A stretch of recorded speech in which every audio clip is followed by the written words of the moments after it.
Website त बनाउनु भयो तर गुगलमा वेबसाइट देखेको छैन। म हो पर्व श्रेष्ठ आस्था फिटरटेकबाट र यो हाम्रो डिजिटल मार्केटिङ कोर्सको पार्ट 8 चल्दैछ। अन पेज एसईओ को बारेमा बुझौँ।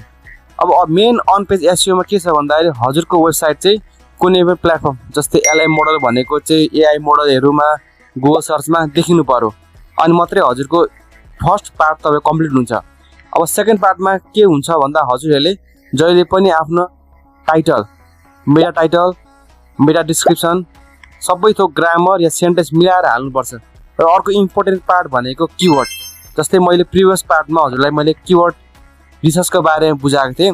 त्यहाँबाट किवर्ड रिसर्च आफ्नै निज अनुसार छानेर त्यो किवर्डलाई चाहिँ मजाले प्लेसमेन्ट गर्नु पर्यो। त्यो प्लेसमेन्ट गरेपछि अनि त्यसपछि हजुरहरूले आफ्नो कन्टेन्टलाई त्यो अनुसारले एरेन्जमेन्ट गरेर गर्नु होला। र मेन कुरो भनेको यदि तपाईको अन पेज एसईओ मजाले मिलाएर गर्नु भएन भने हजुरको साइट कहिले पनि र्याङ्क हुने चान्स कहिले पनि र्याङ्क हुँदैन। थप जानकारीलाई आस्था फिटटेकलाई फलो गर्नु होला।